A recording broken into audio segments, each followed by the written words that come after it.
사순절 다섯 번째 주일을 맞아요. 오늘 은혜 받을 하나님 말씀은 요한복음 5장입니다. 요한복음 5장에 요한복음의 일곱 가지의 표적 중에 세 번째 표적입니다. 요한복음 5장 1절에서 18절까지인데요. 요한복음 5장 1절에서 18절까지 이제 이 말씀을 통해서 세 번째 표적, 이 말씀을 통해서 큰 은혜가 있기를 축복합니다. 기도하겠습니다. 고마우신 하나님, 요한복음 5장에 38년 된 병자를 고치신 우리 예수님, 왜 그 많은 병자 중에 특별히 38년 된 이 병자를 고쳐주셨는지 이 말씀을 통해서 오늘 우리에게 주시는 그 메시지가 무엇인지를 알기를 원하오니 우리의 영안을 열어주시고 영의 귀를 활짝 열어주시고 마음의 할례를 베풀어 주셔서 깨달아 알고 우리도 이렇게 회복되는 귀한 역사가 있게 하나님 축복해 주옵소서. 예수님의 이름으로 기도합니다. 아멘.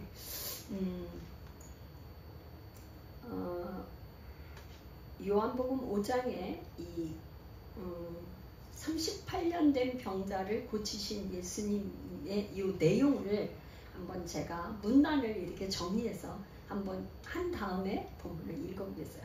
이 본문에 나오는 이 이야기는 이제 문단을 이렇게 나눠보면 1절에서 11절까지는 예수님께서 이제 안식일에 병을 고치셨어요. 안식일에 병 고치면 이 유대인들의 유전에, 장로의 유전에는 안식일에 일을 하면 안 되는 건데 병 고치는 것 자체가 문제가 아니라 여기서 뭐라고 그랬냐면 자리를 들고 걸어가라고 하는 거가 문제가 되는 거예요. 그래서 유대인들이 이제 항의가 일어난 거예요. 이게 안식일 날 자리를 들고 걸어가라고 한 것 때문에. 그래서 12절 13절에는 유대인들이 너에게 자리를 들고 걸어가라 한 사람이 누구냐? 누구냐? 이 유대인들은 요한복음에는 뭐예요? 대적자. 예수님을 대적하고 핍박하는 사람들이에요. 그러니까 이 유대인들은 뭐냐면 병을 고쳤다는 이 38년 된 환자가 병 고침을 받은 거에 관심이 없어. 뭐에 관심이 있어요? 안식일을 범했다는 거에 초점이 맞춰져 있어요. 그러니까 자리 들고 일어나 걸어가고 한다는 것 자체가 이렇게 자리를 들고 걸어가는 거 일로 보는 거예요. 일로. 그래 안 되는 건데 누구냐 이렇게 얘기를 하는 거죠. 그랬는데 14절은 이 본문에서 핵심 키볼스라고 할 수 있어요. 성전 안에서 예수님이 그 사람을 만나서 다시는 죄를 범하지 말라. 그러니까 이 환자는 38년 동안 질병이 있었던 원인이 죄로 인한 거라고 볼 수가 있어요. 예수님이 그렇게 말씀하셨으니까 이제 너는 나았으니까 다시는 죄 짓지 말라고 이렇게 얘기를 하셨어요.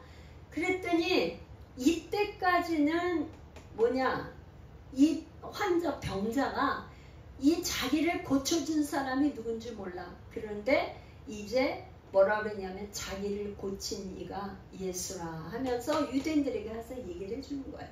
그러니까 누구냐? 그 사람이 고친 이가 예수라. 이렇게 대조가 되죠. 병행부조.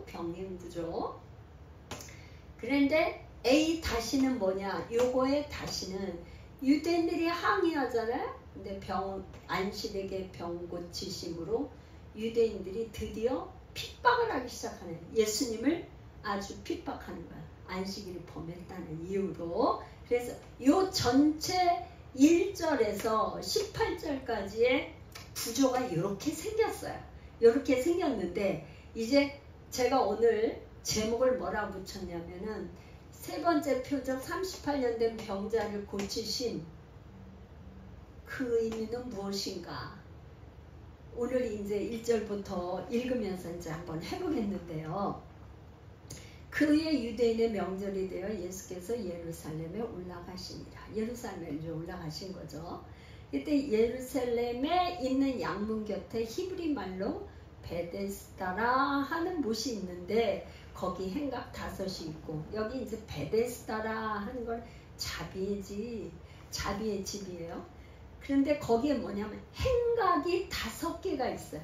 그러니까 행각이 5개가 있다는 거는 여기에서 무슨 뜻을 말하냐면 모세 오경의 5권. 그러니까 말하자면 성경의 구약 성경이나 이 구약 성경의 모든 저기는 뭐냐, 앞으로 오실 예수 그리스도, 초림으로 오실 예수 그리스도에 대한 예표와 표징과 상징과 비유로 다 기록이 돼 있는 거예요.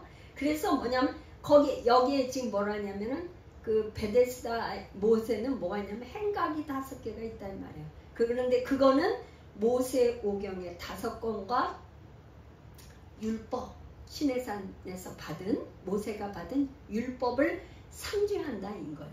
왜 그렇게 하냐? 왜 그러냐? 이 사람들은 뭐예요? 유태인들은 지금 율법을 지킴으로 인해서 구원을 받는다고, 율법을 너무너무 지키기 위해서 뭐냐, 바리새인들은 율법을 연구해서 613가지의 율법을 잘 지키기 위해서 규정을 만들었어요. 그래서 안식일날 몇 킬로를 걸어가면 안 되고, 얼마나 일을 하면 안 되고, 말하자면 오죽하면 엘리베이터를 눌러서 올라가고 하는 거, 이런 것까지도 일하는 걸로 봐서 그걸 제 눈으로는 보지 못하는데 얘기를 들어보면은 엘리베이터에 저 안식일 날은 다른 사람이 엘리베이터를 눌러야지만 타고 간다 그래요. 그럴 정도로 밥하는 거 이런 거, 그러니까 다 제한이 있어요. 그러니까 하나님의 말씀인 율법을 잘 지키기 위해서 그 사람들이 그렇게 정해놓은 거예요. 그게 장로의 유전이야. 그런 그 행각이 5이 있고, 3절에 가니까 뭐라냐면 그 안에는 많은 병자가 있었어요. 어떤 병자? 맹인도 있고, 다리 저는 사람도 있고, 혈기 마른 사람들이 누워서 물이 움직임을 기다려요. 왜 물이 움직임을 기다리냐? 4절, 이는 천사가 가끔 못에 내려와 물을 움직이게 하는데 움직인 후에 먼저 들어가는 자는 어떤 병에 걸렸든지 낫게 됩니다. 그러니까 이제 베데스다 못가에 물이 있는데 가끔 온천물인 것 같아요. 온천물, 그죠?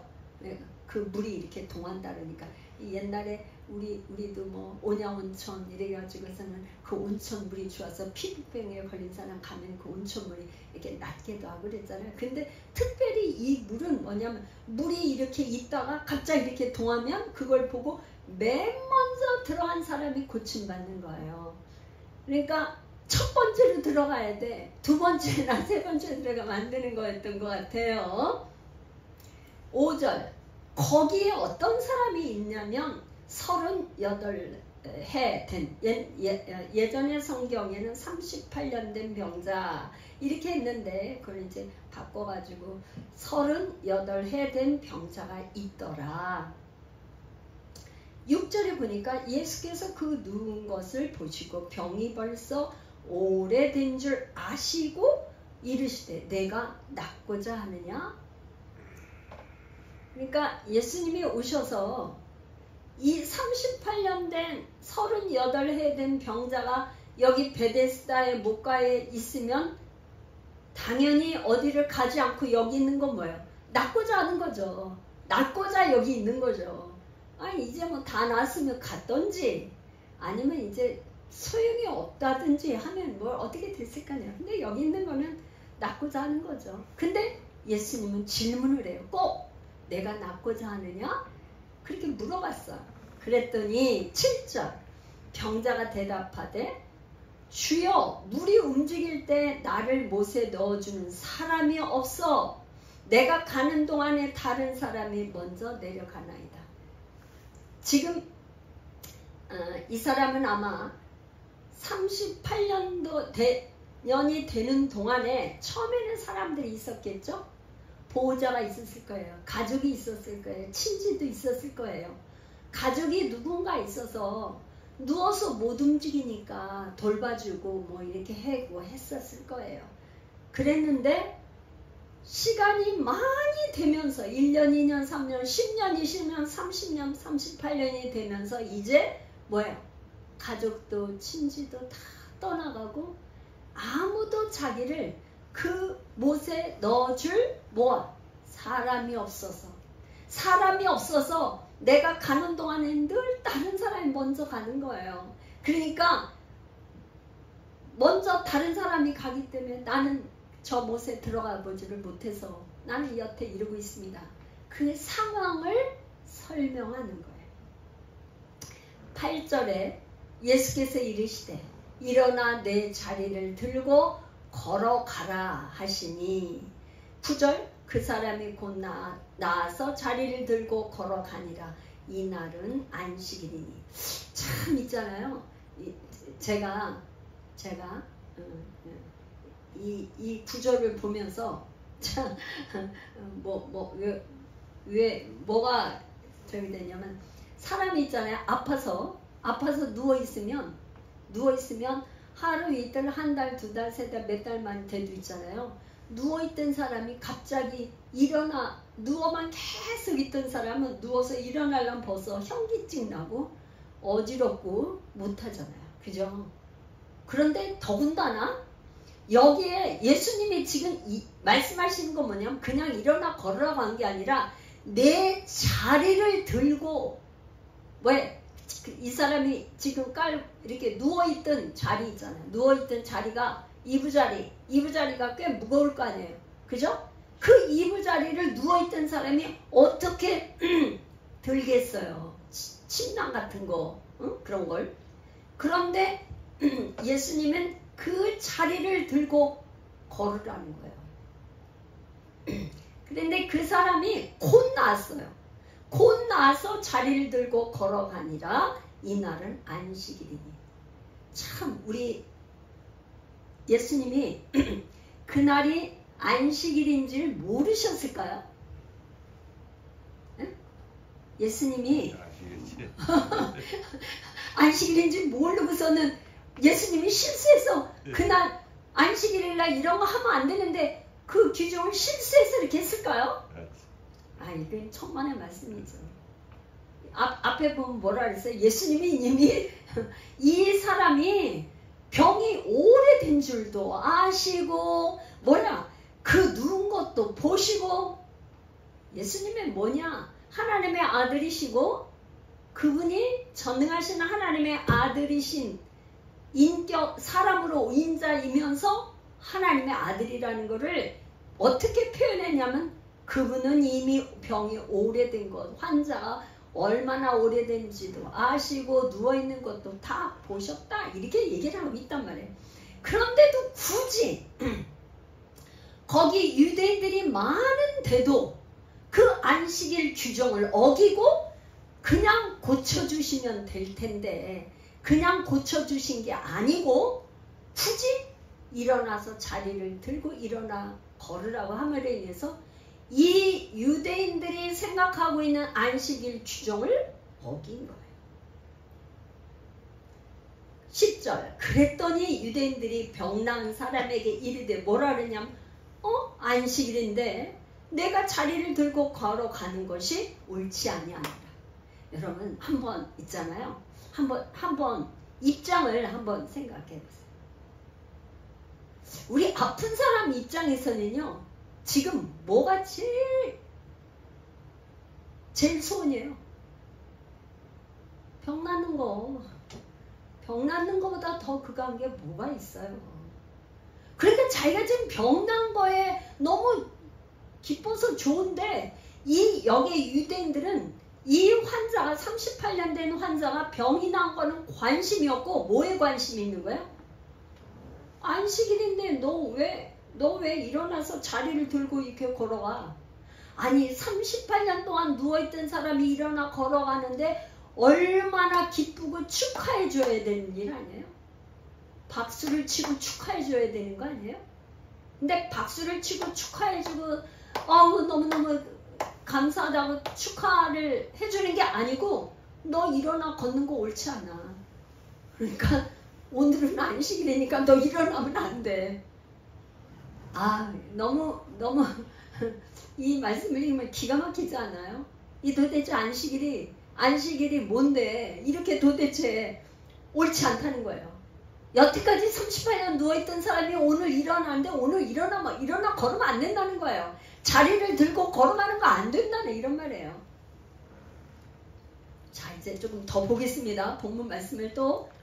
대답하되 그 병자가 얘기하는 거예요. 병을 치료받은 사람, 나를 낫게 한 그가 자리를 들고 걸어가라 하더라 하니 12절에 뭐냐면 그들이 유대인들이 말하는 거죠. 그들이 묻되 너에게 자리를 들고 걸어가라 한 사람이 누구냐 하되 13절 병 고침을 받은 사람은 그가 누구인지 알지 못하니 이는 거기 사람이 많음으로 예수께서 이미 피하셨습니다. 이게 지금 여기에 보니까요. 알지 못하니 고침받은 사람은 뭐냐? 예수님이 자기를 고쳤는데 예수님이 누군지 알지 못했던 거예요. 그러니까 이거는 한마디로 알지 못했다고 이렇게 표현을 한 이거는 이 38년 된 병자가 뭐야? 영적으로 굉장히 어두웠던 사람이 아닐까 이런 생각이 들어요. 말하자면 요 5장 전에 4장은 뭐예요? 4장에 우리가 지난번에 했을 때 사마리아 여인의 우물가에서 만난 사마리아 여인에게는 예수님이 뭐라고 그랬냐면 내가 메시아야 이렇게 자기를 소개했단 말이에요. 응?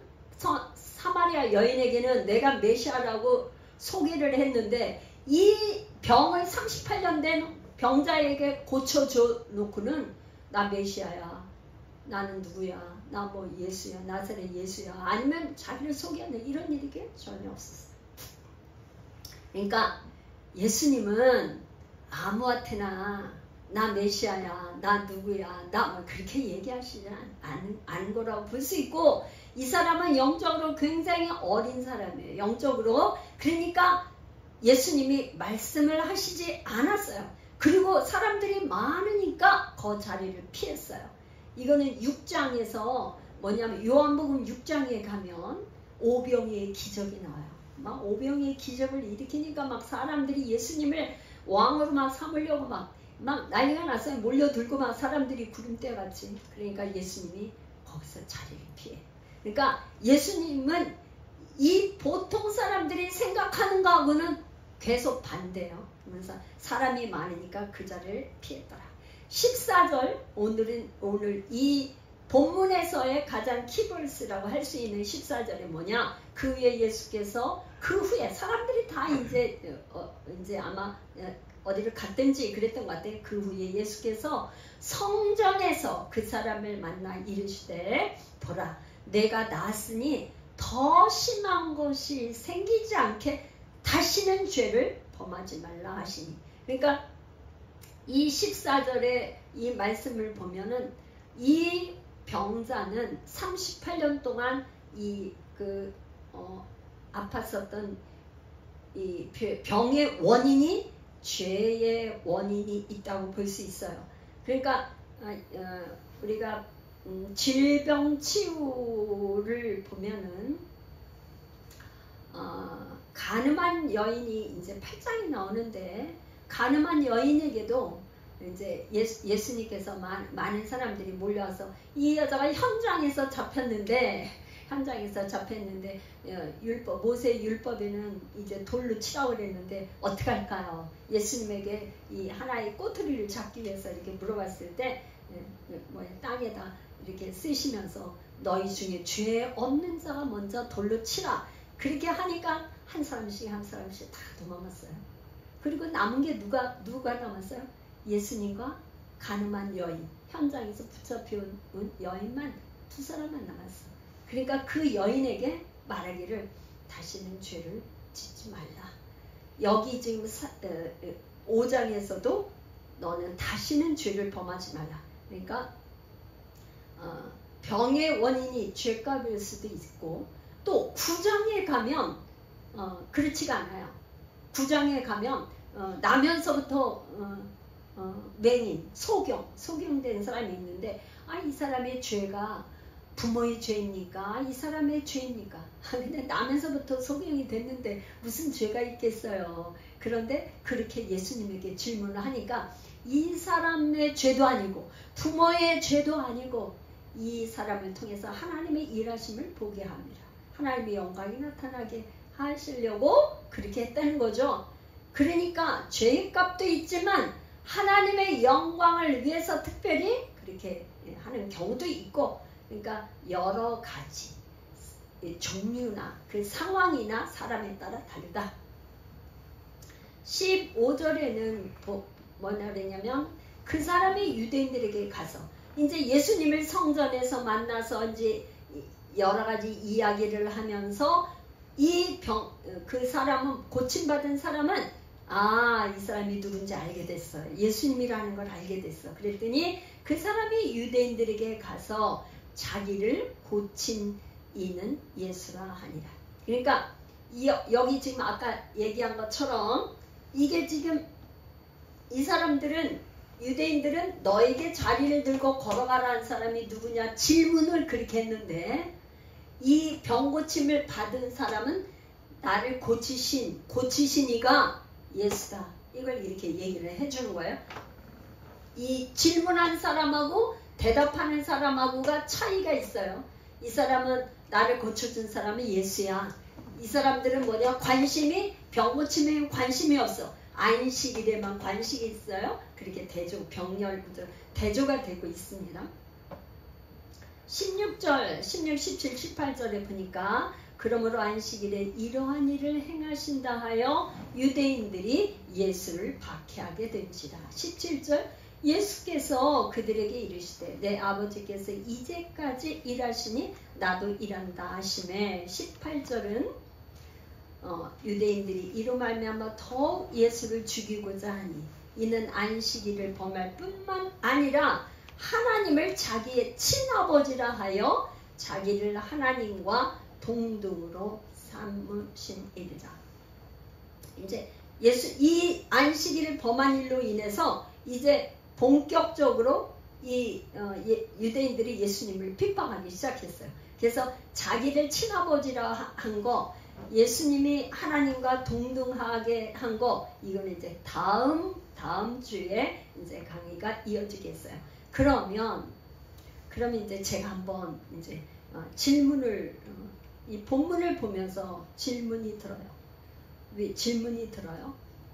왜 이 베데스다 연못가에는 많은 병자들이 있었어요.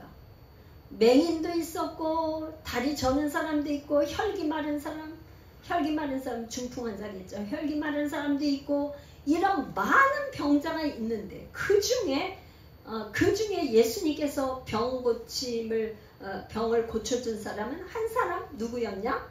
38년 된 병자. 이 사람이 고쳐줬을까? 왜일까? 왜 그랬을 것 같아요? 왜 그 많은 사람 중에 이 사람을 고쳐줬을까요? 근데 오래 아팠으니까 불쌍해서 너무 오랫동안 베데스다 못가에서 있었으니까, 최근에 아파서 온 사람보다 오래 있는 사람보다 우선순위?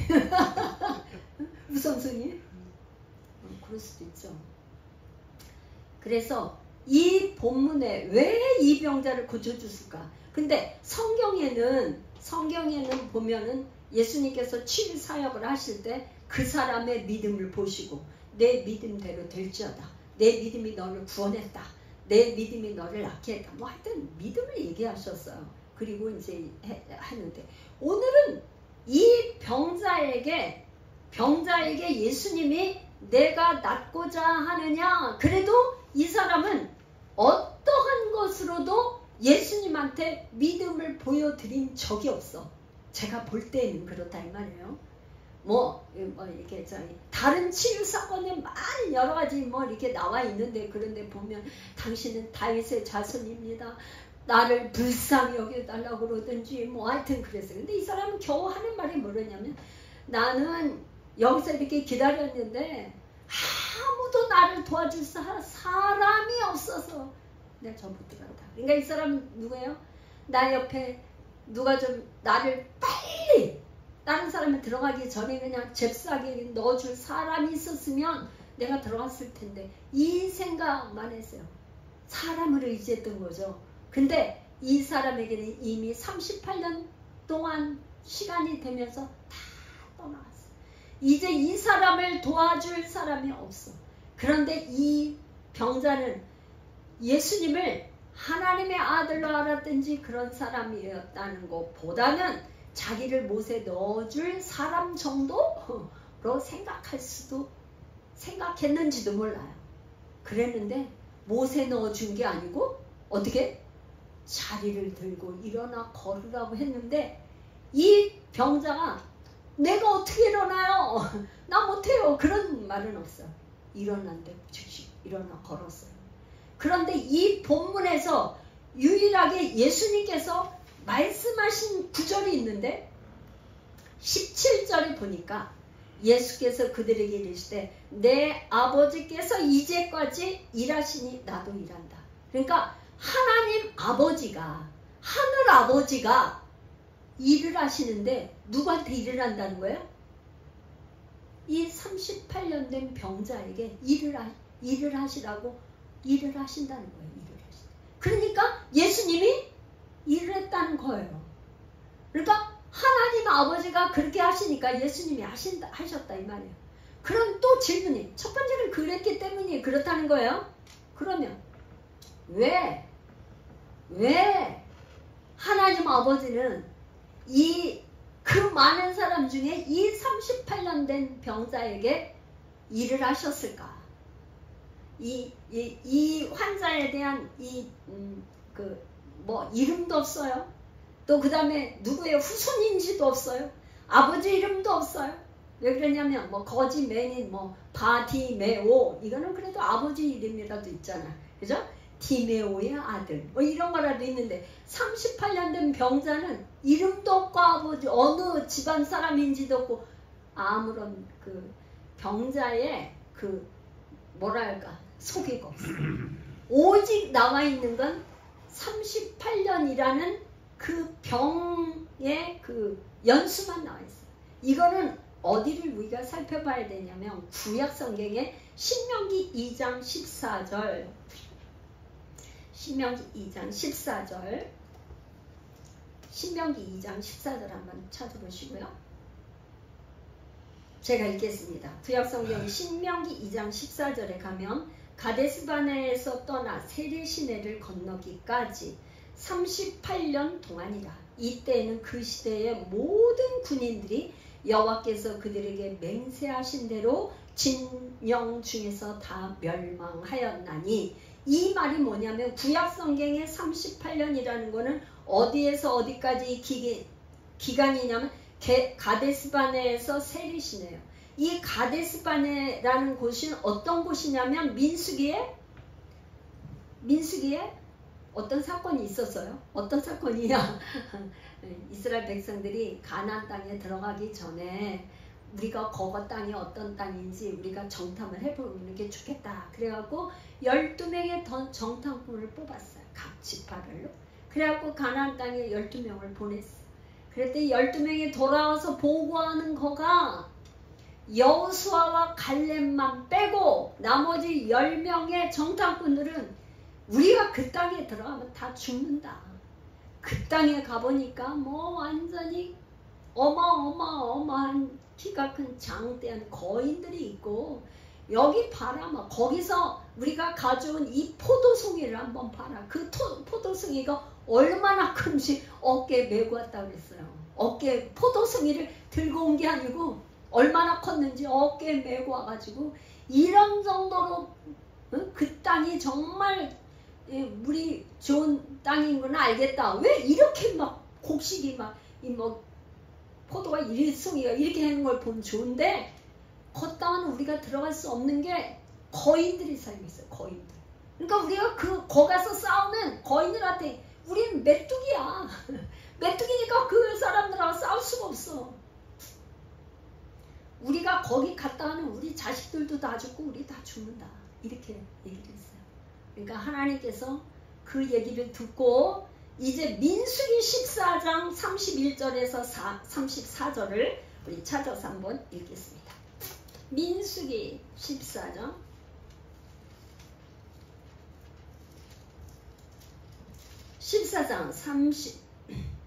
31절에 34절 제가 읽겠습니다. 너희가 사로잡히겠다고 말하던 너희의 유아들은 내가 인도하여 드리리니 그들은 너희가 싫어하던 땅을 보내려니와 너희의 시체는 이 광야에 엎드러질 것이요 너희의 자녀들은 너희의 반역한 죄를 지고 너희의 시체가 광야에서 소멸되기까지 40년을 광야에서 방황하는 자가 되리라. 너희는 그 땅을 정탐한 날수인 40일의 하루를 1년으로 쳐서 그 40년간 너희의 죄악을 담당할지니 너희는 그제서야 내가 싫어하면 어떻게 되는지를 알리라 하셨다 하라.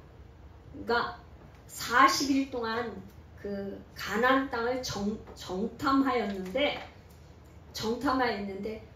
40일 하루를 1년으로 계산해서 40년 동안 광야에서 방황하는 거예요.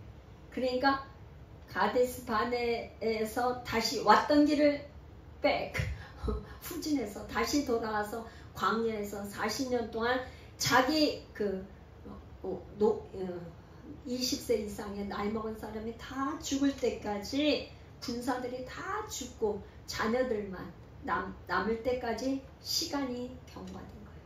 그래서 거기서 뭐냐 게레시네가에서 여기 지금 세례 가데스반에서 세례까지 38년이라는 시간이 걸렸다. 이 말은 말하자면 입으로 불평 불만 말한 대로 그 죄값을 38년 동안 담당을 했다. 그런 말이에요. 아마 이 사람의 죄가 어떤 죄인지는 모르겠어요. 여기 나타나 있지 않으니까. 그런데 유독 이 그 민수기에 나와 있는 신명기에 나와 있는 이 광야 38년 그 가데스바네에서 세례까지의 38년이라는 이 거를 인용한 걸 보면 이 사람이 입으로 하나님을 원망하고 한 죄였었나? 그거는 이제 저의 생각인데 그 성경 본문에는 없어요. 하여튼 이래서 다시는 죄를 범하지 말라고 한 이 죄값을 어떻게 했다고요? 하나님의 죄는 회개했으면 용서해 줬지만 죄값을 다 그대로 치른 거예요. 그래서 예수님이 이제 이 병자에게 오셔서 너는 이제 죄값은 끝났어. 죄값은 끝났어. 그렇게 해주신 거라고 저는 이해를 하고 있습니다. 자, 그러면 이제 그 병자가 38년 동안 있었으니까 몇 살 때에 이 사람이 이렇게 병이 나서 38년대 지금 고침받아서 몇 살인지 뭐 그런 건 나와 있지 않지만 이 사람이 고침받은 거는 뭐냐? 전적인 하나님의 은혜. 제가 결론 내린 건 이 사람은 자기의 어떤 믿음도 아니야. 자기의 어떤 어떻게 예수님을 찾아온 것도 아니야. 뭐 한 것도 아니야. 단지 하나님의 아들이신 그분이 베데스다 목가에 가서 내가 낫고자 하며 그냥 친히 치유해 주셨어요. 그러니까 이 사람은 하나님의 택한 백성으로서 전적 100% 하나님의 은혜로 하나님께서 치유해 주신 거예요. 이제 요한복음에 이제 7가지 표적이 뭐 나오는데 여러 가지 있지만 지난번에 2번째 표적에서는 뭐예요? 하나님 말씀을 듣고 말씀을 듣고 순종하여 가는데 이제 고침받은 걸 알게 됐어요. 자기 왕의 신하의 아들 고침받은 거. 이번에 세 번째의 이 표적은 뭐냐? 하나님의 전적인 은혜로 38년 된 병자가 고침을 받았다고 볼 수 있습니다. 자, 그러면 제가 다시 한번 이제 질문을 한번 해봐요. 오늘 제가 첫 번째 질문은 왜 그 많은 사람들 중에 38년 된 병자를 고쳐주셨을까 하는 거에 대한 질문을 했고, 두 번째는 그러면 우리가 다 죄인인데 죄값을 치르면서 이 땅에서 그러면 삶에 풀어지지 않고 이렇게 살아야 되는데 우리의 삶을 바꾸려면 어떻게 되는가? 이 사람은 죄값을 38년이라는 시간을 다 채워서 말하자면 감옥에서 만기 출소자라고 봐야 될까요? 만기. 당신의 죄는 5년이야, 10년이야, 20년이야 해서 만기 출소자야. 그런데 우리가 있잖아요. 만기 출소될 때까지 언제 기다리고 있겠어요. 그 감옥에 있지만 어떤 사람은 모범 죄수가 돼가지고 뭐 이런 거 있잖아요. 뭐 이런 거. 8.15 해방, 예? 특별 뭐죠? 사면. 예? 특별 사면. 특별 사명해가지고 나오는 사람도 있고 뭐 여러 가지 있잖아요. 무슨 8.15 해방 경축 뭐 또 아니면 뭐 무슨 뭐 대통령 특별 사명 뭐 이런 거 있잖아요. 대통령이 풀어줘 이렇게 하면 나오는 거 아니에요? 그죠? 난 그런 법정에 잘 모르지만 대통령이 대통령이 그 사람 죄에서 풀어줘 그러면 나오는 거잖아요. 그러면 뭐가 있을 거 아니에요? 하나님의 특별히 지금 은혜가 있을 것도 있고. 그런데 우리의 삶을 정말 바꾸려면 나의 질병 문제 또 어떤 환경 문제 아니면 뭐 물질 문제 이런 문제들을 환경을 바꾸고 푸는데 그럼 어떻게 될까? 어떻게 하면 풀어질까? 어떻게 하면 풀어질까? 제가 그래서 이번 오늘 말씀을 그가면서 정말로 가장 우리에게 뭐가 끈질기게 끊을 수 없는 게 뭐냐면 죄의 중독성이에요. 죄의 중독성. 뭐 죄의 중독성이라고 하니까 무슨 세상에서 얘기하는 것처럼 그런 죄를 말하는 건 아니에요. 그런 죄가 아니고 말하자면 하나님 앞에 말씀대로 살아야 되는데 말씀대로 훈련이 안 되는 그런 죄의 중독성. 그런 거를 말하는 거예요. 우리가 왜 그러냐? 어려서부터 말씀과 기도와 이런 걸로 유대인의 교육법 해서 그냥 뭐 유대인들은 태어나는 그 산실에 벌써 모세 오경을 틀어놓고 태어날 때서부터 다 그렇게 훈련되죠. 모세 오경을 암송하면서 14살이 되면 성인식을 하면서 모세 오경을 암송을 해야 돼요. 그런 식으로 훈련이 된 우리는 그런 저희가 아니잖아요. 그런데 우리는 있잖아요. 죄의 이 중독성이 얼마나 강하냐면 3살 버릇 8가지 간다고. 왜 그래? 세상에 육적으로 살아왔던 그 습관이 있기 때문에 습관을 버리지 못해요. 기도를 1시간 매일 1시간 기도해야 된다고 이 지식으로는 생각하고 있지만 몸이 어떻게 해요? 안 따라줘. 몸이 피곤해서 안 따라주잖아요. 1시간 찬양하고 예배하고 기도하고 좀 하나님 앞에 하면 된다는 걸 알고는 있는데 안 되잖아요. 그래서 뭐가 필요한가 하면 예전에는 뭐 특별 새벽기도 그다음에 작정기도 그러니까 이 사순절 이런 기도 사순절이다 벌써 특별 새벽기도에서 40일 작정 막 이런 많이 했었어요. 근데 요즘에 얼마나 하는지 잘 교회마다 그런 특별 새벽기도 그런 게 점점 저기. 그래서 이게 왜 그렇게 믿음의 선배들이 왜 그렇게 했겠어요? 그렇게 특별히 딴 때는 모르지만 이 사순절 기간만이라도 특별 새벽 기도를 하면서 우리가 하루에 첫 시간을 하나님 앞에 드리고 하루에 1시간을 하나님 앞에 드리고 하루에 말씀을 묵상하고 어떻게 하면서 하겠다고 훈련을 하는 거잖아요. 몸으로 훈련하는 거야. 새벽 막 첫 시간을 막 달려오고 해서 하는 거잖아요. 그런데 그 훈련이 제가 한번 정리를 해봤어요. 하루에 1시간을 들여서 하게 되면 바꾸는데 10년 걸려요. 제가 한번 정리해보면 거꾸로 꼭 그렇다는 거 아닐 수도 있어요. 근데 하루에 3시간을 날마다 3시간을 아주 그냥 말씀과 기도를 한 3년이면 환경과 뭐가 바뀌어요. 3시간씩.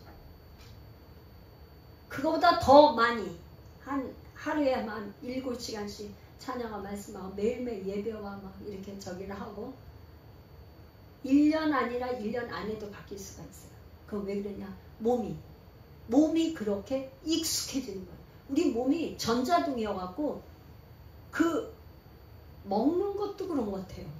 내가 뭔가 이렇게 먹은 게 있으면 그걸 또 먹고 싶어. 저 매운 낙지집인가? 그 주인 그 사장님이 그런 얘기를 하더라고요. 처음에 먹을 때 매운 낙지고 전 매운 걸 잘 못 먹는데 가가지고 너무 매워서 못 먹겠더라고. 그런데 무슨 얘기를 하면 이런 얘기를 매운 낙지 이거를 한번 맛을 보면 입맛에 한번 먹으면 또 먹고 싶대요.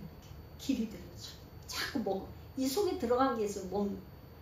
그래서 또 오고 그렇게 그런데요. 그러니까 한번 내가 그렇게 예배하고 훈련하고 기도하고 하는 거에 계속 힘든데 또 하고 해서 습관이 몸에 체질이 완전히 바뀌어버리면 그렇게 안 하면 답답해. 힘들어. 기도 안 하면 힘들어. 찬양 안 하면 힘들고 말씀 안 읽으면 말씀 오늘 안 읽었는데 답답해. 그렇게 체질이 바뀌어. 그러면 뭐냐? 영의 세계가 바뀌어야 이 땅에서 환경이 바뀌어요. 영의 세계가 바뀌지 않으면 땅에 있는 이 환경이 절대 바뀔 수가 없어요. 우리는 어떤 사람이냐? 예수님을 하나님의 아들이요, 나의 왕이요, 나의 구원자요, 그분이 나의 전부가 된다고 믿고 고백하고 섬기기로 결단하면 어떤 적이냐? 그냥 하나님의 백성이죠. 우리는 하나님의 자녀잖아요. 우리가 땅에서 살지만 우리의 시민권은 어디 있느냐? 어디 있어요? 우리의 시민권은 땅에 있어요? 우리 시민권은 여기, 우리 주민등록은 여기 뭐 성남시 어디에 뭐 다 있잖아. 그런데 실질적인 영원히 변함없는 생명책은 하늘나라에 있잖아요. 나의 이름이 기록된 생명책은 하늘나라에 있잖아요. 그러니까 하나님 나라의 생명책에 기록된 시민권이 있는 내가 이 땅에 잠시 잠깐 살아가는 거기 때문에 어떤 방법으로 살아야 돼요? 이 땅의 방법으로 살면 망이 안 돼. 어떤 방법으로 살아야 되냐? 하늘나라 방법으로 살아야 돼. 하나님의 방법으로 살아야 되니까 지금 사람들이 뭐 해서 돈 벌었대, 뭐 하면 잘 된대, 어떤 주식 사면 그거 굉장히 많이 올랐대. 이거는 이제 세상 사람들이 그렇게 하는 건 그렇게 해서 돈 버는 건 잘 될 수 있어요. 근데 하나님의 사람은 그거 갖고 잘 될 수가 없어요. 왜? 우리의 주인은 하나님, 만왕의 왕이신 예수 그리스도가 나의 주인이기 때문에 그분이 나를 복을 줘야 되겠다고 그분이 나에게 은혜를 주시고 복을 주셔야 돼. 복은 이미 주셨지만, 신령한 복을 주셨지만 물권을 주셔야 된다 이 말이에요. 그분이, 할렐루야, 그분이 물권을 줘야 돼. 그분이 물건을 주시려면 내 믿음의 그릇을 계속 넓혀놔야 돼. 믿음의 그릇. 그 믿음의 그릇을 넓히기 위해서 예배하고, 그러기 위해서 기도하고, 그러기 위해서 말씀 읽고, 그런 훈련이 필요해요. 남자분들은 평생에 우리나라는 지금은 요즘에 2년으로 바뀐 것 같아요. 남자는 군대 가잖아요. 3년 군대 갔다 온 얘기를 보면 남자분들은 어디 무슨 그거 하면 제일 신나게 얘기하는 게 군대 얘기더라고. 보면 3년 동안 그렇게 고생했지만 그때 참 뭔가 있었던 거예요. 뭐 잘 모르지만 저 여자들은 잘 모르지만 그런 얘기 하잖아요. 그러니까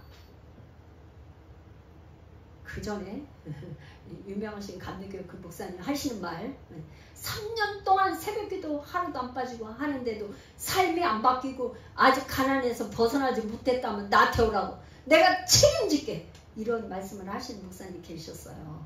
지금 이름은 제가 말씀 안 드리겠지만 그러니까 뭔가에 한 3년 정도 기도하는 일, 말씀 읽는 일, 뭔가 훈련받는 일에 아주 전심을 해서 계속해서 매일매일 꾸준하게 뭔가 하면 삶이 바뀐다. 할렐루야. 믿으시기를 축복합니다. 기도하겠습니다.